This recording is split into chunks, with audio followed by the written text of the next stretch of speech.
Değerli izleyiciler, son günlər Rusiyadan çox həyəcanlı xəbərlər gəlməyə başlayıb. Əlbəttə bu xəbərlər əvvəl də vardı, amma indi hədsiz dərəcədə artıb.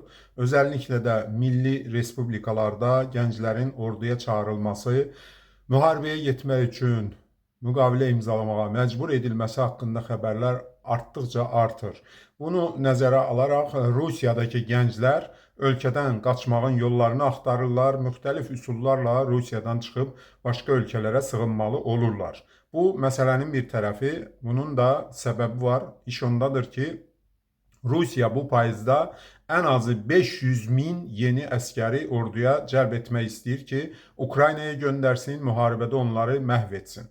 Bax, bunu nəzərə alaraq mən sizə çağırış etmək istəyirəm. Azərbaycandan baxıram ki, bu ilki abituriyentlər, keçən ilki məzunlar Rusiyanın müxtəlif universitetlərinə oxumağa göndərilir. Onlar burada Azərbaycanda uyğun bal toplaya bilməyiblər, bu və ya digər şəkildə Azərbaycanda uğur qazana bilməyiblər. Rusiyada hansısa dostun, qohumun, tanışın vasitəsilə, hətta deyərdim ki, bəzən də rüşvət vasitəsilə universitetlərə qəbul oluna biliblər.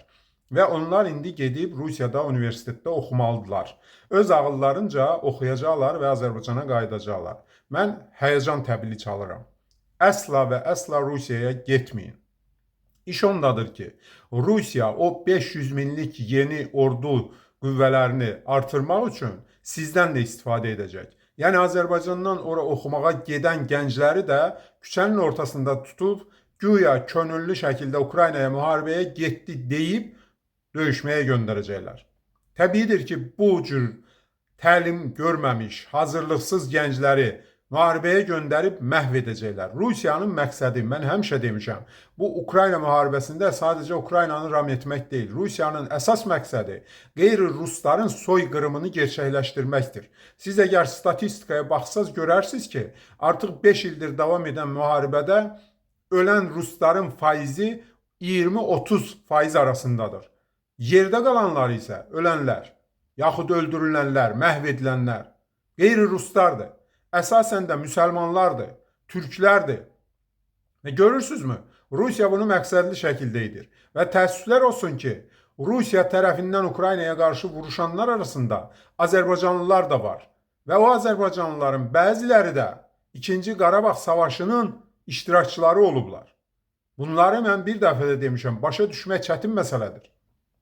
Çünki Qarabağda savaşmaq sadəcə ermənilərə qarşı savaşmaq değildi. Bu həm də Rusiyaya qarşı savaşmaq idi. İşğalçı sadəcə Ermənistan değildi, həm də Rusiya idi.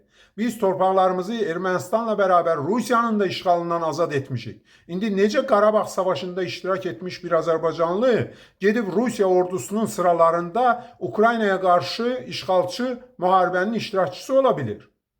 Bu sualı vermişsinizmi özünüzə? Bəzən biriləri çıxıb deyir ki, nə bilim, sosial problemlər aşıb daşır, çətinliklər var, ona görə onda gedin özünüzü atın qayadan. Çətinliklər var. Siz bizim yaşadığımız çətinlikləri yaşamısınız? Şəxsən mənim yaşadığım çətinliklərin 10%-ni siz görməmisiniz. Gecə saat 2-də durub çörək növbəsinə gedirdim ki, səhər saat 7-də çörək dükanı açılacaq, oradan da çörəyi ala bilsəm alacağım. Siz görmüsünüz belə şeylər? Yəni Azərbaycan bugünkü halıyla bizim yaşadığımız o çətin illərlə müqayisədə bilirsiniz hardadır? Zirvədədir. Bəli, problemlər var, biz danmırıq. Amma bu problemlər o problemlər deyil. Ondan ötürü gedib işğalçı Rusiyanın ordusunun sıralarında Ukrayna xalqına zülm etmək, Ukrayna xalqının qanına bahis olmaq olmaz. Bu vicdansızlıqdır. Sən necə Azərbaycanlısan ki, işğalçı Rus ordusunun tərkibində Ukraynaya qarşı vuruşasan? Nəysə, sözüm onda deyil. Özəlliklə gənclərə müraciət edirəm. Sonra demədi deməyin. Rusiyaya oxumağa gedən oğlan uşaqları biləsiniz, sizi tutub müharibəyə aparacaqlar. Evinizə, atanıza, ananıza, yaxud yaxınlarınıza da məktub göndərəcəklər ki, oğlunuz könüllü şəkildə orduya qoşuldu, Ukrayna müharibəsinə göndərildi. Orada da sizi ön cəbhəyə sürəcəklər və bir anın içində hazırlıqsız, təlimsiz adamlar olaraq məhv olacaqsınız. Adı da olacaq ki, siz oxumağa getmişdiniz. və ümumiyyətlə qız uşaqlarının da Rusiyaya oxumağa getməsi təhlükəlidir. Rusiyada ümumiyyətlə qeyri-rus millətlərinin hamısının başına oyun gətirilir.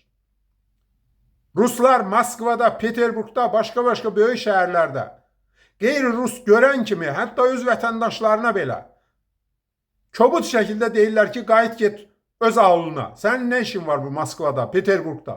Gəlib özləri işğal ediblər insanların torpaqlarını. Bunlar da indi vətəndaş olaraq Rusiyanın hər tərəfində gəzirlər, dolaşırlar.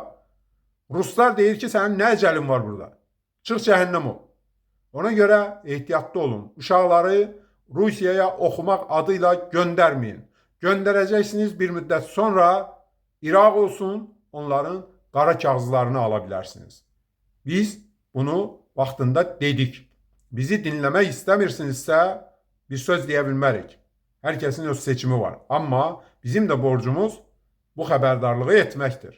Yeri gəlmişkən bununla bağlı xeyli müddət öncə Facebook'ta bir status yazmışdım və orada bəzi adamlar da çıxıb mənə irad bildirmişdilər ki, yalan danışırsan, nə bilim filandır.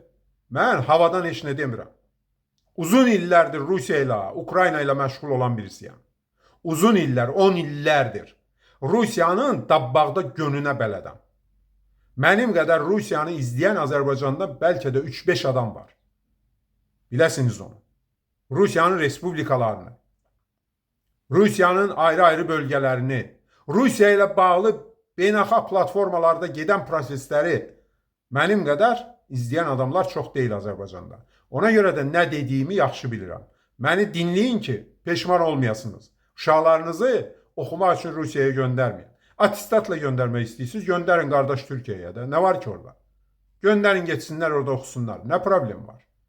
Çıxış yolu var, yəni Azərbaycanda oxuda bilmirsinizsə göndərin Türkiyəyə. Daha rahat. Üstəlik də bu göndərəcəyiniz uşaqlarınızın çoxu da rus dilini belə bilmir. Mən anlamıram, rus dili bilmədən onlar gedib orada necə oxuyacaqlar?